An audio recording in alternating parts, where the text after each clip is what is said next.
tore, et hakkame siis meie otsast pihta ja kõik, kes on siis kutsehariduses tegijad, et palun andke mulle siis chatis lihtsalt märku, et olete nõus, et ma teie poole küsimusega pöördun. Aga siis kõik ülejäänud, kellel on teemadel, millest me rääkima hakkame, kogemust jagada, et teie siis võite lihtsalt vestlusesse kirjutada. Hakkame pihta, et siis slaidid on näha, et on meil siis 8 osa ja meie esimene teema on siis kohe praktiliste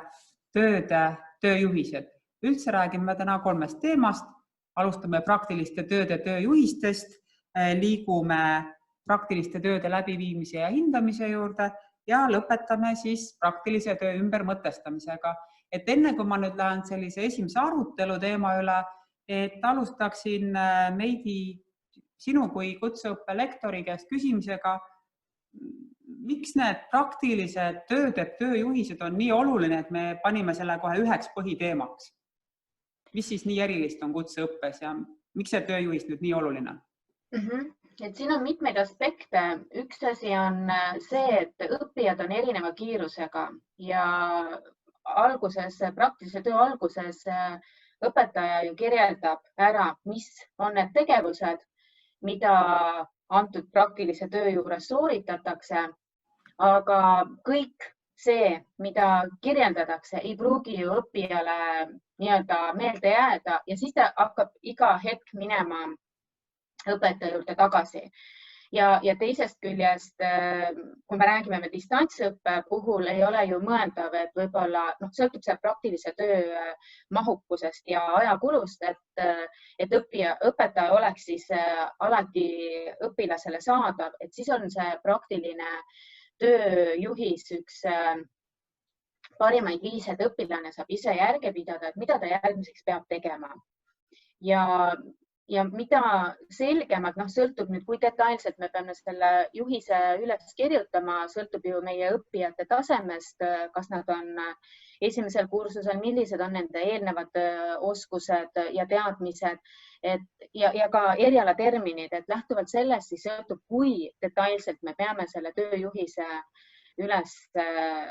kirjutama, lahti kõik asjad kirjutama. Võib-olla ka veel on vaja sinna pilte lisada, et tekiks veel parem sellele kirjeldustele arusaam, sest et sõnad võib-olla ise jäävad väga abstraktseks. Aga eelkõige... Ma katkestan siin, ma tahan teistele ka sõna anda. Aga liigumegi siis nüüd kohe hüppame sisse ja mõtlesimegi, et nüüd siis praktilises tegevuses, et me täna võtame siis iga teema kohta sellise kolmikvaate, et sellise õppija vaate, siis õppejõu vaate ja lõpuks ka siis selle kooli vaate siia juurde. Et me hakkasime sellest tööjuhise olulisusest rääkima ja siin esimene soovitus õppijale on, et loe ikka juhend algusest lõpuni läbi ja küsi, et sa ikka aru saad ja et proovi see õppejõud kusagil videokonverentsi keskkonnast tabada, et e-mailidele ta ei pruugi vastata. Et Helen, kuidas sinul õppijana kogemus on olnud praegu sellises distantsõppe olukorras? Õppijana siis eeskätt, ma saan aru, ülikooli õppijana, jah? Ütleme siis niimoodi, et ma väga hindan ja saan aru sõna mõju kui sellist, ehk siis väga oluline on see, kuidas midagi üles on sõnastatud ja võttes arvesse, et õppejõududel on valdavalt väga siuksed ühetüübiliselt üles ehitatud, ehk siis isegi kui sul tuleb uus ülesanne, sa tead juba ära, kus kohas sa leiad vajalikud allikad, kus kohas sul on antud töömahud, kus kohas on sul siis need hindamiskriteeriumid, millele su töö vastama peab, ehk siis meil õnneks olid esimesed tööd ikkagi kontaktõppes, ehk siis seal sujuvalt üle minna distantsõppesse, sul oli see rutiin juba selge, sa lihtsalt iga kord said uue sisu. Aitäh. Nüüd, Larissa, et ma küsiks sinu käest, et sina ju õpetad seal täiskasvanud õppijad ja tegelikult päris tihti ju on ka kutsehariduses või ka juba gümnaasiumis on see õppija juba küllaltki välja kujunenud, et mis võib olla see põhjus või miks ei loe siis õppija neid asju läbi, eriti kui need annavad talle täpsed juhised sellise praktilise ja käelise tegevuse jaoks, et kus see põhjus võib olla? No, võib-olla võib mõelda, et millise harjumusega see õppija tuleb, et millised on tema eelnevad harjumused, et kas tal on harjumused, et üldiselt juhiste lugemine, seda seotakse õpioskustega, selliste funktsionaalsete õpioskustega, et võimalik, et sellist harjumust ei ole, et juhist tuleb lugeda, et juhis on nagu ka tõesti õppimise olukord. Aga teine põhjus võib olla, eks ju, et kui seda õpioskust ja harjumust ei ole, et siis teine põhjus võib olla lihtsalt, et ei panda tähele ja puudub ka kogemus panna tähele, et juhises on tegelikult mingid piirid, juhises seatakse mingid raamid või mingid võimalused. Ja võib-olla veel üks probleem on see, et kui me anname juhiseid päris alguses, kui me käivitame kas ainekursuse või käivitame mingi praktiliste oskuste situatsiooni, et siis üldjuhul inimene õppijana vajab kohanemist ja ta ei suuda nii palju keskenduda alguses, ehk siis tegelikult õpetaja situatsioonist tulenevalt saab alati niimoodi mõelda, ehk siis laveerida kolme selle põhjuse vahel, et kas tegemist on õpioskusega, et see tähendab seda, et see juhend tuleb korra omavahel läbi rääkida ja tagasisidet saada, et kas sellest saadakse aru ja teine võimalus harjutada kokkulepete kaudu siis juhendite lugemist. Et siis et see on seotud õpioskustega, harjumuste ja kohanemise temaatikaga, et täiskasvanud õppijate puhul kindlasti nii. Enne kui me nüüd selle õpetaja poole peale edasi liigume, et ma nüüd, kui ma mõtlen endale kui õppijale küll paar aastat tagasi, et siis ma mäletan, et oli üks jutt, et õppija küsis õppejõu käest, et ma saatsin teile e-maili, millal te vastate ja õppejõud ütles, küll ma vastan, aga te ju kunagi ei vasta. Et kuidas nüüd, ma vahetan küll juba slaidi, aga kui praegu keegi õpetajatest tunneb nagu vajadust seda sõna võtta, et kui suur on nüüd see e-maili koormus või e-kirja koormus, mis meil on kasvanud tänu sellele, et on tegemist distantsõppega, et on see 5 korda, 10 korda, 100 korda, et kus see piir saabub, et mitu e-maili päevas on piir, kus enam tunned, et ma ei saa täna õhtul õppijale vastata. Küsin, kes meil siin on. Riin, sina õppejõuna. Jah. Mis on sinu päevarekord? Ma ei ole lugenud seda. Mul oli sügisel suurem loengukoormus ja kevadel päris väike peamiselt juhendamiskoormus. See sõltub ju ka tegelikult selle kirja sisust, et kas sa saad palju kirju, mis on lühikesed või saad vähem kirju, mis on väga mahukad. Kui igas kirjas on 40 lehekülge tööd, siis see on päris suur koormus, eks. No, mina võin enda nii siis ma laveerin vastusega. Laveerid vastusest. No, minul tekkis eile 2 hilinenud üliõpilasega diskussioon, et nad tahtsid sisulist abi ja siis mõlematega ma sain 20 kirja päevas ja mõtlesin jumal tänatud, et minu ülejäänud üliõpilased ei vajanud samal päeval abi, sest ma tundsin, et see oli täpselt see piir juba, et kui oleks 100 kirja olnud, et ei oleks saanud enam vastata. Ja samas ma pean neid juhendama, sest oli tegemist ju praktiliste töödega, nad küsisid praktilisi nõuandeid, mul oli vaja kirjutada ja siis ma mõtlesin selle peale, miks ma ei kirjutanud enne praktilist tööjuhist, aga enne polnud vaja, sest enne olime ju selles kontaktõppes, eks ole. Nii, lähme nüüd õpetaja poole, et ma vaatan, et see järgmine kommentaar, et jagada neid tööjuhiseid nüüd etapiviisiliselt, et mugav oleks neid ju jagada, et annan kohe otsast lõpuni ära, aga miks siis võib-olla tasub seda jupitada. Et Mari-Liis, küsin sinu käest, et miks oleks parem õppijatele anda jupikaupa neid juhiseid, kui terve 3-4 kuud ette? Jah, et seda infoküllust on praegu ikkagi kõigil üksjagu palju, et eriolukorraga või eriolukorrata, et siin isegi ma arvan, et ei ole väga palju erinevust, et lihtsalt infot on väga palju ja seetõttu võib-olla niimoodi jagada seda väiksemateks tükkideks, et aitab seda mõistmist ja ei lähe see kogu see juhis ka liiga pikaks, nii et siis annab natukene seda jupitada. Ja teine asi on ka see, et vaadata, et kuidas see struktureeritud on, et tõesti sellist võimalikult selget keelt rääkida, sest mida segasem on, mida rohkem on sellist kaheti mõistmist, et seda rohkem kindlasti tekib ka neid küsimusi. Meidi, nüüd sinu kogemus sellest jällegi, just et me ei räägi nüüd lihtsalt õppimisest, et tee ära 3. või 4. ülesanne, eks ole, ava raamat leheküljel 5 või loe, et me täna räägime sellest, et see tööjuhis on millegile, mis on väga-väga konkreetne, mis tuleb ära teha kätega, kus sünnib mingisugune asi, et miks siin on vaja ka just seda etapiviisilust just nii-öelda välja tuua, et on kuidagi see õppija erilisem või? Sest et tegelikult tulemus on mingisugune asi, et kas siis mingi produkt või ütleme toitlustuses on see siis valmis mingi roog. Minu valdkonnas on siis, kas ma teen mingi reaalselt mingi toote, mida inimene kannab või on esmalt õppime, et me teeme ühe nii-öelda sõlme valmis tervikuna. Aga et selleni jõuda, et kõigepealt jah, näidata ära, milleni me jõuame, mis on see eesmärk, kuhu me jõuame ja mis oskused meil sellega tekivad, et siin oli ka kommentaaris, et on vaja, et õppija mõistab eesmärgi, aga nüüd kuidas me selleni jõuame etapiliselt, sest et esmalt võib tunduda, et see ülesanne on mahukas, et kuidas me sellega hakkama saan. Aga punkt 1, tee see, punkt 2, tee see, kontrolli võib-olla vahepeal seda ka, et tekiks ikkagi ka kvaliteetne, nii-öelda õpetame kohe ka kvaliteeti hindama. Et lihtsalt see loob selguse ja parema arusaama, mis tegevus järgneb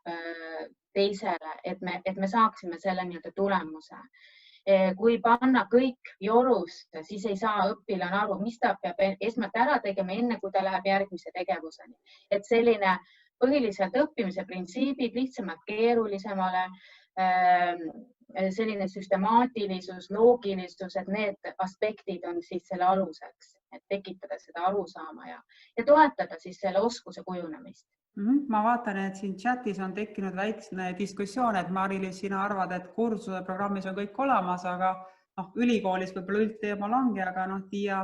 siin ütleb, et see on liiga suur eesmärk, et kui üldeesmärk on kursuse programmis, et sa oskad suppi valmistada, aga vahepeal peab juba hindama, et kas see supp on nüüd keema läinud või üle keenud või piimast rääkimata, eks ole.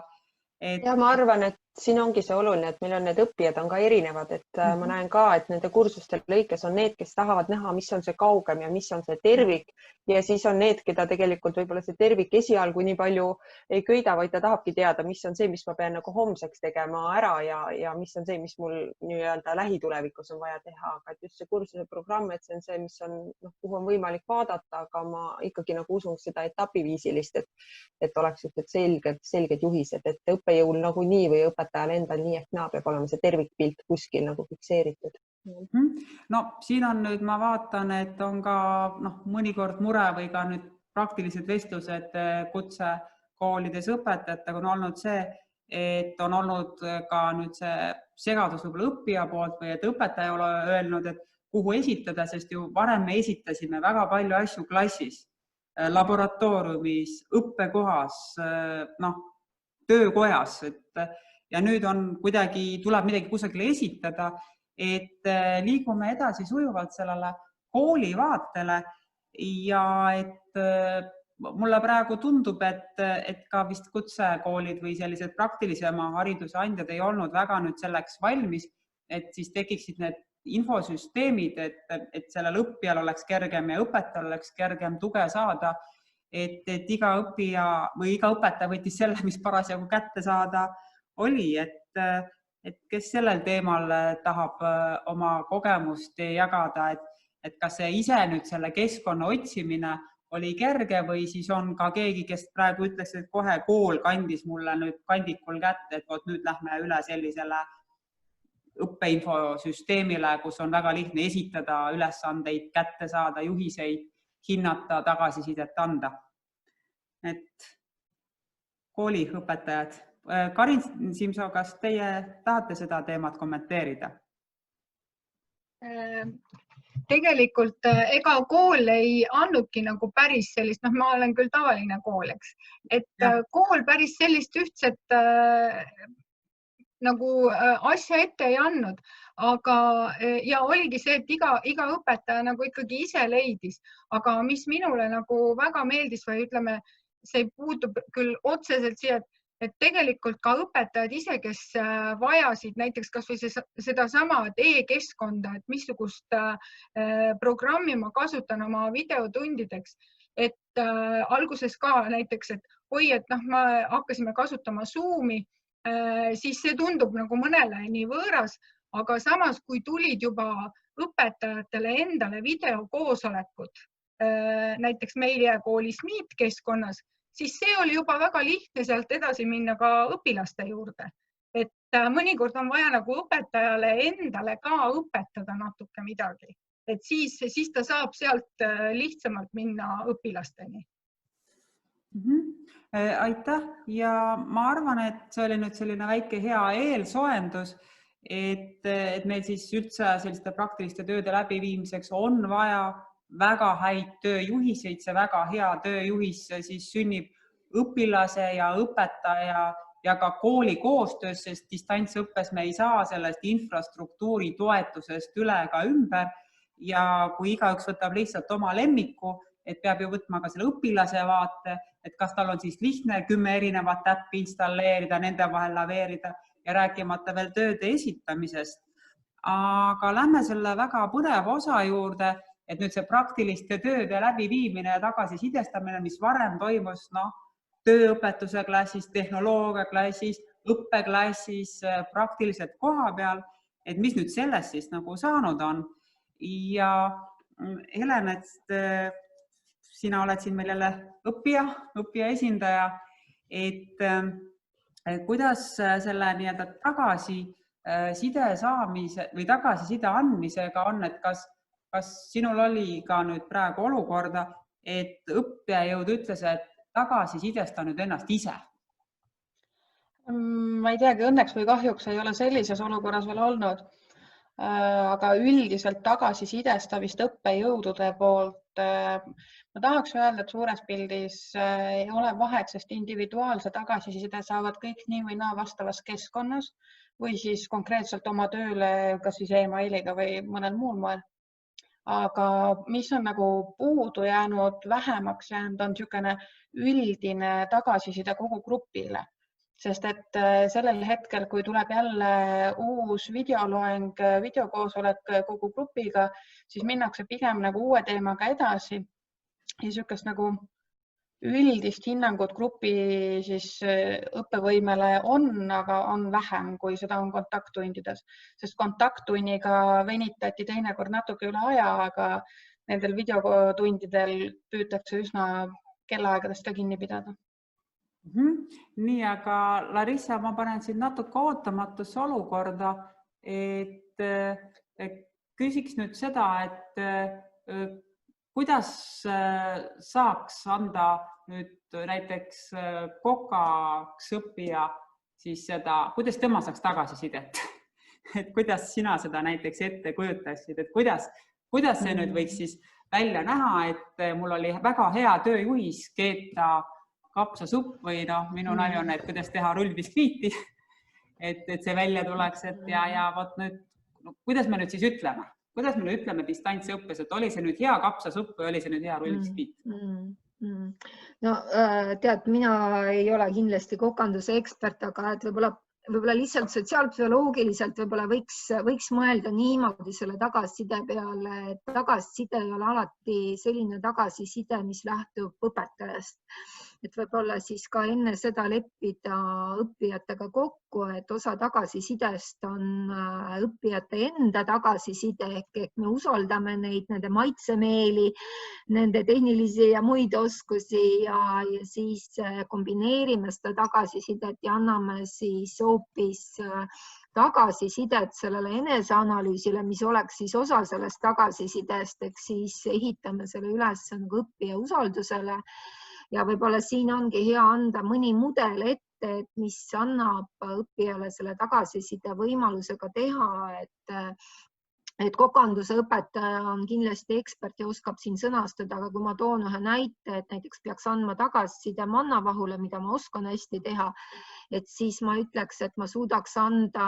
nagu sellise mudeli, et ole hea, et peegelda tagasi, et kuidas sul õnnestus mannavahu struktuur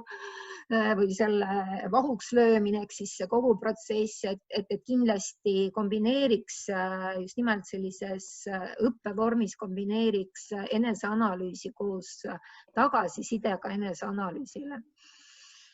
Meidi, sina oled meil superõmbleja, et kui on ülesanne, et tuleb siis midagi õmmelda, et kuidas sina õpetajana saad siis teada, kui sa sellist tundi annaksid, et see õmblusvaru oli õige, et mis või kuidas seda siis saab nüüd hinnata? Jah, et tavaliselt minu valdkonnas on ju ette antud, kui lai see õmblusvaru peaks olema, millised on lubatud kõrvalekalded millimeetrites ja need tuleb ilusti üles kirjutada ja õppija saab ise mõõta ja anda hinnangu, kas tema töö on kvaliteetne või ei ole. Ja teine asi, mida ka meie, kui mina kunagi õppisin ja hästi mäletan, kuidas meie tehnoloogiaõpetaja ütles, et mina näen väga hästi ka, mis teil seal sees toimub, kui te midagi teete nii-öelda selle toote sees, et ärge arvatke, et ma näen ainult, mis väljas on, et ma ei tea, et see sisemine kvaliteet oleks ka. Et kui sa paned asja vastu valgust, siis väga hästi, muidugi ei saa üldistada see kõikidele kangastele, aga üldjoontes sellised rõivaesemed, mida me kanname kergrõivastena, et need on väga hästi siis vastu valgust läbi paistavad läbi ja seal on näha see sisemine ka, et kas ikkagi need sisemised õmblusvarud on ka ühtlased, kas see on ikkagi nii-öelda 7 millimeetrit või on ta sentimeeter või 1,5, võib-olla mis ei oleks lubatud. Et lihtsalt tuleb õpetada ka neil oma tööd kontrollima, sest et kui nad kooli lõpetavad, ega õpetaja ei jää nende tööd hindama. Hindama hakkab nende tööd nii-öelda klient, kes seda toodet tarbib ja samamoodi võib-olla, kui me räägime toitlustuse puhul, siis kõige õigem või isegi parim tagasiside on siis kliendi tagasiside, ehk et saab ju mängida, et pereliikmed on justkui need, kes siis tarbivad seda valminud toitu ja annavad hinnangu. Et saab ikkagi läbi mängida kuidagimoodi. Aga on mõned erialad, kus saab kindlalt anda ette pluss-miinus mingid kõrvalekalded, mis jääb veel kvaliteeti, aga on mõned nii-öelda nagu toitlustus, kus on ju ka, et üks klient ütleb, et mulle meeldib see supp, teine ütleb, mulle ei meeldi, minu jaoks on ta liiga vürtsikas, teine ütleb, ma tahaks veel vürtsikamat. Et siin on ka nii-öelda, kui me räägime mingitest kriteeriumitest, et siis võib-olla ei olegi päris nii, et me saame öelda, et ta peab pluss-miinus. Mulle praegu, ma ei ole küll kursis, et kas nüüd neid kodunduse tundi viidi ka üldhariduskoolides praegu läbi, aga ilmselt on siit siis ka midagi õppida üldhariduse nii-öelda kodundusõpetajatele. Ma nüüd vahetan õpetaja perspektiivi peale ja siis samal ajal, kui te rääkisite, siis ma just mõtlesin, et mul ka siis üks selline nii-öelda kodutöö, et küll mitte minul, vaid siis lapsel valmis kodus, et tehnoloogiaõpetaja ütles, et loo midagi ja kirjelda seda loomeprotsessi. Ja oluline, et oleks loomine ja nii vaba oli see ülesanne ja selle tulemusena ma küll enne ütlen, mis oli nagu vaheküsimus ja see, et tuldi minu juurde ja näidati, et oli 40 aastat vana Nõukogude Liidu vatipakk ja öeldi, et kas sellel on nüüd nii suur väärtus, et on 40 aastat vana, et kas ma tohin seda kasutada, et võib-olla oleks uuemat vatti vaja, aga lõputulemusena sündis sellest siis uuemast vatist savist tehtud rotile karv. Nii et tulemus oli jällegi selline, et oli selline õpetaja, et mitte, et sa nüüd näitad, et ma tegin selle roti, vaid et sa pidid kirjeldama ka selle protsessi ja ma sain aru, et lõpus tuli see vatt veel ka märjaks teha, et oleks rohkem nagu roti naha moodi. Aga see oli siis selline põhikooli tase. Nii, aga nüüd see õpetaja ja sidumine päris eluga, et Riin, et võid ka võtta lapsevanema rolli või ka selle õpetaja rolli, et kuidas siis nagu saab seda päris eluga siduda või kas on nagu mingid piirid ka, et mis sulle tundub, et milliseid praktilisi asju saab kodus teha ja mida võib-olla nagu ei ole enam mõttekas siis kodustes tingimustes nõuda? Kui ma vaatan oma lapse pealt, mis nende koolis on tehtud, siis tööõpetuse väga erinevad tööd on küll sellised praktilised tööd olnud, toidu valmistamine, heegeldamine ja siis selle eelmise teema lõpetuseks tõesti need kõik tööd on üles pildistatud ja õpetajale saadetud. Sellised väga praktilised asjad. Ma arvan, et see piir, kus võib-olla kodust ei saa õpetaja küsida informatsiooni, võivad olla sellised, mis hakkavad kuidagi väga isiklikuks minema mingid teemad, mis on võib-olla seotud ressurssidega või võimalustega, et sellised piirid tulevad ette. Kas või majanduslikud piirid või siis mingid muud sellised eetilised küsimused. Aitäh ja Anastasia, ma võtan sinu siis orbiidile, et vaatasin ekraanil on näide, et kodustes tingimustes hotelli teenindajal saab selle toa korrastamise praktilise ülesande läbi viia, et hinda Anastasia, kas on nüüd reaalne või siis see vestlus, kui me rääkisime nende kutseharidusinimestega, või see tegelikult ei ole võimalik, et kuidas sa annaks nagu oma sõltumatu hinnangu, et kas selliseid asju saab siis tegelikult kodutingimustes teha? Sa mõtled seda, et lastel antakse ülesanne oma kodu koristada? Ei, ma mõtlen seda, et sina annad lapsele ülesande tuba sassi ajada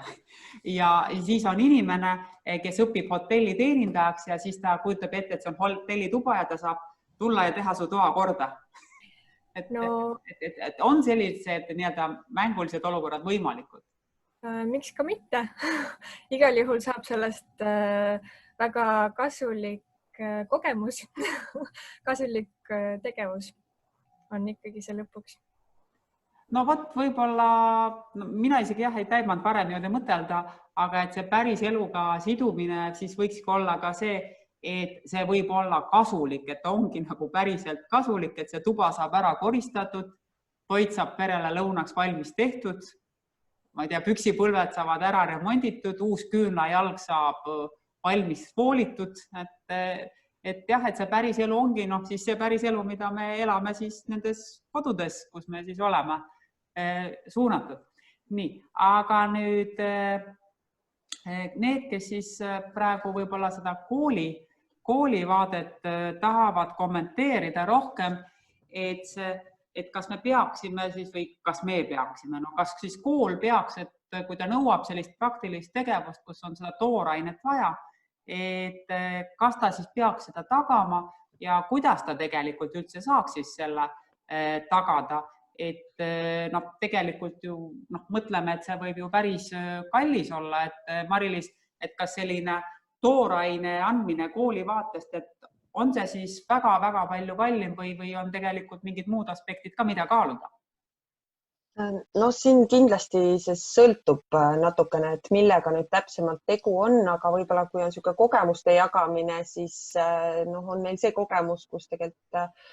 on saadetud ka postiga üliõpilastele vahendid täienduskoolituse jaoks ja lõppkokkuvõttes, kui mõelda, et meil on majas, kulub ju ikka kütet,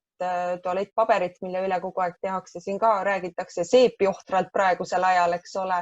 et siis tegelikult võib-olla see saatmine posti teel või tõesti, et mingit toorainet nagu võimaldada, et ei tule tegelikult nagu nii palju kallim, aga eks ta natukene nagu sõltub, et mis valdkonnaga täpselt tegu on ja mis need variandid on, aga praegu on jah nii palju erinevaid leidlikke lahendusi olnud ja seesama, et otsitakse väga vana mingisugune vatt üles, et mille tegelikult hind ei olegi hinda seal võib-olla enam praegusel ajal. No mina võib-olla saan siin ka oma kogemust jagada, et siin Anastasiaga koos sai ja siis ka Ragnariga sai välja saadetud enam kui 50 õppijale roboteid, et saaks sellist käelist roboti tegevust läbi viia ja siis kohati tundus, et see meie labor on nagu jõuluvana postkontor, et siis sai neid pakikesi pandud ja igalühel olid eri soovid, et mis neil oli ja mis neil ei olnud ja siis me pidime jõuluvanalt juurde mingeid vahendeid küsima ja see oli tegelikult meeletu ajakulu, rääkimata sellest, et mõnikord ei olnud seal pakis, oli see patarei oli ära jääd või mingi muu asi ja et küsimus, et kust me raha võtsime, eks ole, et räägime ausalt, et kust see raha tuli, et täienduskoolitustel ta tuli antud juhul, siis see postikulu tuli söögirahast. Nii et kui meil oli ikkagi täis pikk täiendkoolitus ja oli lõunapaus või oli kohvipaus, siis me ütlesin, et palun mine nüüd oma kööki ja vaata seda head paremat, et mida sa siis sööd. Et ilmselgelt siis sellises eriolukorras mõned kulud tulevad juurde, aga kindlasti ju mõned kulud jäävad ka ära. Aga liigume meie edasi nüüd nende praktiliste tööde ümbermõtestamisele, et aga mis siis ikkagi saab, et kui me nüüd ei saa seda ette nähtud tööd teha, et millised on üldse need võimalused praktiliste tööde ümbermõtestamiseks, sest ega me ju kõik usume, et kui see töö on käega, et ega me siis peame teda ikkagi ju käega tegema, et ega me selle kohta võib-olla otseselt nüüd esseed ei hakka kirjutama, eks ole, ja võib-olla ka antud juhul, et näiteks, et võib-olla matemaatika huvi tõstab ägedate matemaatika-mängude mängimine, aga ma arvan, et lihtsalt mingi kokamängu mängimine nüüd seda suppi valmis ei tee ja õmblemismängu mängimine ei pane ka võib-olla ilusat kleiti õmblema, et mis need võimalused on, et kui ei saa seda teha, aga samas on vaja teha, et hakkaksingi võib-olla siis sinust pihta neid, et mis on need õppija võimalused, et kuidas ta siis saab endale siiski seda protsessi kohandada? Kui me räägime konkreetselt õmbluse erialast või sõltub, mis tasemel on ja kui tuleb, ütleme, loogika erinevates koolides on nii, et klient tuleb ja temale tuleb midagi õmmelda, siis saab selle ümber kohandada, et see klient on siis keegi pereliige, keegi lähedalt, kellega antud olukorras võis siis suhelda ja tehakse temale see toode. Ja et see on üks võimalus seda kohandada. Samamoodi siin toitlustusvaldkonna kutseõpetajatega arutades, et nemad tõid ka, et kui sul seda toorainet ei ole, et lähtu sellest, mis sul on ja püüa nendest vahenditest teha omale näiteks see supp, et see protsess laias laastus mingite supi või tegemise protsess on sarnane. Et kui me räägime, kas on siis mina ei oska termineid kasutada, aga tükid, mis on supi sees, et sellel on mingi sarnased protsess, püree supi tegemisel on mingi võib-olla sarnane protsess, aga mis on need vahendid, et see on nagu siis erinev. Ja minu eriala puhul ka kindlasti, et kõike muud enam-vähem saab nõuda, et mis aspektid peavad seal olema või ma ei tea, milline see tasku peab olema või milline see krae või nii edasi, sõltub tootest. Küll aga siis tõesti jah, et võib-olla see materjali valik, mida on võimalik siis õppijale endale soetada, sest et ega vahet ei ole, kas ma nüüd kodus õmblen või ma õmblen seda koolis, siis fakt on see, et tegelikult selle materjali tõi klient ja sellest tuli õmmelda. Et nüüd on see küsimus, et see pereliige nagu justkui toob või ostab selle materjali siis. Et nii seda annab kohandada, nagu pisut ümber mängida. Aga muidugi on väga palju selliseid erialasid, kus me ei saa seda kohandada. Lihtsalt see on niivõrd spetsiifiline, meil ei ole võimalik toast teha ohutut seda nii-öelda tööruumi, et ei ole võimalik ja siis tuleb tõesti oodata, et see eriolukord läbi saab ja reaalselt seal ohutus töökeskkonnas neid praktilisi oskusi nii-öelda harjutada. Aitäh, et Larissa, ma küsiks nüüd sinu käest, et jällegi, et mõtestada seda õppimise protsessi, et Meidi ütles, et ja siis tuleb mõnikord edasi lükata, et kui ütleme, ma ei tea, kas on hea sõna, kui demoraliseeriv on õppija jaoks, kellel on see õppimisvalmidus et ta tahab midagi tegema hakata, eriti veel seda praktilist tegevust ja siis öeldakse, et nüüd sa pead seda edasi lükkama, et sul on see valmidus, et kui kaua ma nagu ootan või mis hetkest ma nagu enam ei tahagi. Et on siin mingid sellised reeglid või seaduspärasused? No muidugi on pigem demotiveeriv, et kui inimene on juba midagi alustanud ja ta tahab jätkata, siis on mingisugused temast mitte sõltuvad tegurid, mis siis seavad ohtu selle tegevuse või selle jätkuvuse ja nii edasi. Aga et võib-olla siin on kasu sellest, et tõesti, et võetakse hetk maha, et nagu diplomaadid ütlevad, et selliseid olukordi tasub nagu läbi briifida, et meie räägime sellest, omavahel räägime nagu eneseanalüüsist või analüüsist, aga briifimine on lihtsalt nagu selle olukorra selle olukorrast läbimõtlemine, et mis see olukord on ja mis siis nüüd on. Ja kuidas me edasi liigume ja sellepärast, et motivatsiooni tõstab see, et inimene on ka mõtetes protsessis, eks ju, et kui ma ei saa tegutseda, siis ma saan ikkagi nagu mõtetega edasi liikuda. Et jällegi ma ütlen, et puhtalt sotsiaalpsühholoogiliselt on hästi oluline, et võetakse aeg maha, et kui on see sundolukord ja siis mõtiskletakse, mõeldakse üle see olukord ja otsitakse neid lahendusi, et kui see ei sõltu endast. Et ma sain aru, sinu küsimus oli praegult nii, et endast ei sõltu see olukord. Aga suur tänu ja nüüd siin Helen on väga intrigeeriva näite toonud meile vestlusesse, et keevituse õpilased on suunatud vanemate sukavarraste juurde, et Helen, et tahaksid sa seda kommenteerida, mis nüüd nendest vanemate sukavarrastest sai või olid üldse need metallist olemas, praegu on ju plastik? Ja ei ole tegelikult üldse vahet, kas see on metall või plastik. See on sellepärast, et mina õpetajana esimese lahendusena, olles ka selles olukorras nagu esimest korda nagu enamused, siis muutsin kõik ained hästi teoreetiliseks. Näha oli seda, et ei olnud nagu mina ise sellega väga rahul, ei olnud õpilased sellega väga rahul ja me hakkasime koostöös õpilastega leidma koduseid praktilisi lahendusi, kuidas me saaksime ikkagi, sest keevituspraktikat teoreetiliselt anda keeruline.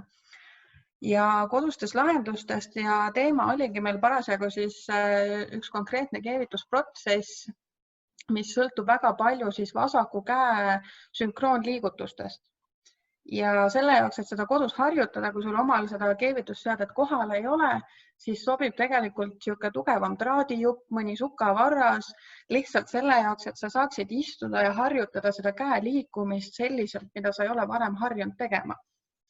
Ja päris mitmed õpilased leidsid siis emade, vanaemade sukavardad ja saatsid pärast lühikesi videosid, kuidas nad siis neid käeliigutusi harjutasid, kes samal ajal mängis arvutiga, kes vaatas telekat, aga et see protsess toimis ja käeline tegevus toimus. No see oli nüüd nii hea näide, et oleks tahtnud öelda, et varsti jääme uskuma, et Peedis saab ka pesumasinale trumli teha, kui väga vaja. Fantaasiat peab olema. Just, fantaasiat peab olema. Aga kui nüüd me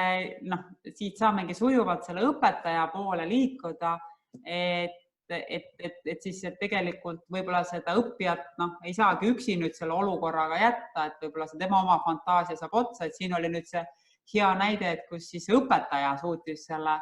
fantaasia välja tuua ja see keevituse protsessi õppimine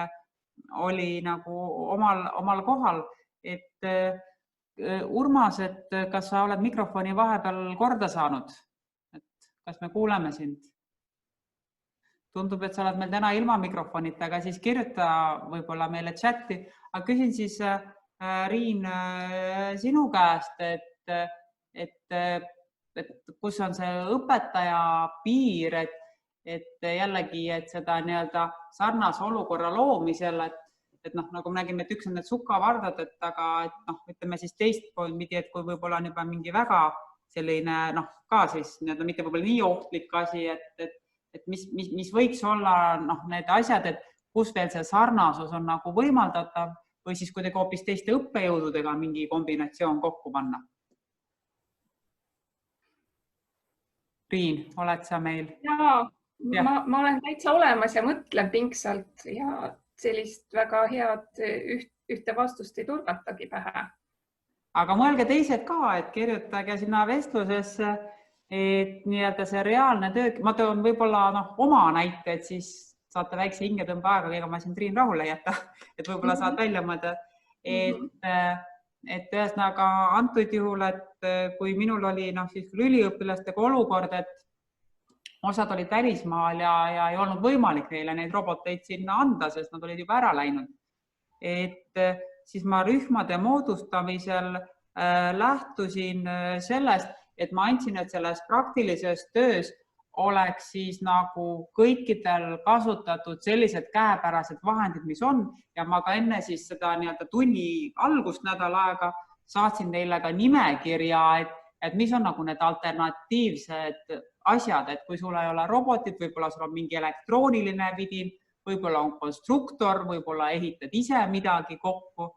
Ja siis ma vaatasin, et selles nagu rühmas, mis siis pandi virtuaalselt kokku, et oleks ikkagi ka see inimene, kel oli see õige vahend ja siis teistel on midagi sarnast ja et siis nad nii-öelda said ekraani peal kokku ja tegid siis ühe sellise terviktöö, aga Riin, tuli sul vahepeal hea mõte? No ma arvan, et see mõte on selline, et me võiksime usaldada siis õpilast rohkem ja tema loovust ja tema võimalusi ja kaasata teda kui partnerit. Et tema teab, mis võimalused tal on ja siis ta hakkab ise mõtlema ja kaasa mõtlema. Et kui me oleme õpetajatena väga keerulistes olukordades, siis tegelikult me ei saagi kõiki olukordi ise ära lahendada, et ikkagi koos. Aitäh ja Urmas on meile siia vestlusesse kommenteerinud, et on palju simulatsioone kasutatud, et tegelikult seda küll jah, et ei pea ju alati virtuaalreaalsuse kalleid seadmeid olema, et tänapäeval on seal internetis igasuguseid simulatsioone, et isegi töökasvatussimulatsioone, et kuidas siis vastavaid ameteid õppida, et tasub lihtsalt natukene ringi piiluda. Aga siis selleks viimaseks teemaks, et nüüd see kooli pool, et olla siis selline nii-öelda paindlik või võimalusi pakkuv, et kus teie nüüd siis õpetajatena või ka õppijatena tunnetate, et kui palju te julgete siis ise juhtiva õppijana või ka siis nüüd väga autonoomse õppejõuna seda vastutust võtta ja tehagi otsused, et mingi asi toimub nüüd keevitusaparaadi asemel sukavarrastega ja et te võtategi selle vastutuse ja lihtsalt lähete ja teete selle asja ära, et millele siis nüüd peab sealt juhtkonnalt nõu küsima ja millelt ei pea. Et Karin, et kuidas teil on, et kas kõike võis teha või olid mingid piirid ka? Minul õnneks ei olnud vajadust selliseid asju teha, et ma ei pidanud niimoodi päris selliseid praktilisi ülesandeid andma, nii et võib-olla keegi teine vastab sellele küsimusele. Vedas. Piia, kas teil oli mingeid praktilisi ülesandeid, kust oleks nagu tahtnud, kas et kool oleks siis toetanud või pidurdanud või? Piia, võtke. Mina jälle praegusel momendil ei tegele küll seda tüüpi õpetamisega, kus midagi peab praktiliselt tegema. Kuna ma olen psühholoogi haridusega ja psühholoogi õppejõud olnud nii ülikoolis kui ka kutsekoolis teinud poiste probleemide õpetamist, nii et tunnen ka kutsekooli ja koolide õpetajate nõustamisega, et siis minu meelest kõige olulisem teema selle praktiliste ülesannete puhul ütles välja Riin. Mulle meeldib see nagu kõige rohkem kogu sellest arutelust, et teha nagu koostöös, leppida kokku, mis praktiliselt oleks võimalik praegu siis õppida, mis teha nende tingimustega, mida siis konkreetse õppija kodus on võimalik luua. Muidugi see supervariant, mida Annika teie tegite, et roboteid saatsite, see on muidugi eriliselt ju vapustav. Aga näiteks, kui pole kodus õmblusmasinat või midagi taolist, siis on ikkagi ka väga keeruline. Minu vaatenurk on just selle psühholoogilises mõttes see, et avada selle õppija enda niisugune loomingulisus selle olukorra lahendamiseks, mis praegu see kriis meile on tekitanud ja selle õppimisprotsessi nagu parimaks läbiviimiseks, mis on võimalik. et küsida sellelt õppijalt avatult, et meil on nüüd selline olukord, et see olukord ei ole ei kooli süü, ei ole see õpetaja süü, ei ole see sinu süü, aga et meil on vaja õppida, et küsida siis, et võtta nüüd kõiki selle võrdväärse partnerina. Meil oli kõike muud kui veel see teema ja doktorantidel on teatud huvid, aga tegelikult lõppsõna, et hästi oluline on ikkagi suunata õppijaid oma tööd ise hindama, et nad seda kvaliteeti hindavad, sest et tegelikkuses töömaailmas nad peavad selleks olema suutelised ja teine hindaja on siis juba klient, et kes ütleb, et kas ma tulen sinu juurde hiljem tagasi või kas kas mingi firmalt mingit teenust pakutakse, et kas tullakse sinna tagasi või ei, et seetõttu on hästi oluline ikkagi, et õppija seda kvaliteedi hindamist kujundada. Et meie ka oma rühmas olime Tiia ja Kariniga ja ikkagi jõudsime sinna, et tõesti see aeg on nagu hästi huvitav olnud nüüd need kuud ja kuidas on paljud ikkagi pannud meid asju ümber mõtestama, et kui palju me siis peame kohal käima ja milleks me tuleme kohale. Õppijate selline eneseregulatsioon, mis on välja tulnud, see, et kasutatakse tõesti väga selliseid huvitavaid lahendusi, et kuidas me neid asju teeme ja tõesti see õppijate, õpetajate usaldus, et sellised teemad käisid meil läbi. Üht-teist veel, mida Karin ja Tiia saavad siis veel ise täiendada. Ütlen ainult ühe lause lõpule, et lõpuks, et Marisile, et ma nii väga loodan, et kõik see hea ja huvitav jääb pärast ka kestma, et mitte ei lähe tagasi jälle selliseks õpetaja keskseks ja võib-olla ka teatud mõttes selliseks autoritaarseks ja õpilasi mitte arvestavaks, et siis kaob jälle õpilaste ja õppijate motivatsioon ja siis nad annavad kõik õpetajale üle ja ma nii loodan, et see jääb kestma. No mina võtaks siit Tiia sõnasabast kinni ja et nüüd mul on ka see üks välismaalastega kursus läbi saanud ja Eesti üliõpilase see pole tavaks, aga välismaa üliõpilane tavaliselt saadab õppejõule ikkagi sellise lõpukirja, et kuidas ta siis hindas ja kuidas ta tundis. Ja just täna hommikul sain ka ühe kirja, kus siis üks üliõpilane mulle kirjutas, et kuidas ma hoidsin tema motivatsiooni üleval. Et see oli minu kursust, see oli talle kohustuslik, ta käis seal, aga ta tänas, et ma suutsin selles online olukorras tema motivatsiooni üleval siiski hoida. Ja et praegu õppejõuna mul oli väga hea tunne, et võib-olla minu esimene mõte, kuivõrd ma küll üliõpilasi õpetan, aga väga palju ka täiendkoolituses, et võib-olla see on rohkem täiendkoolitus, et siis minu see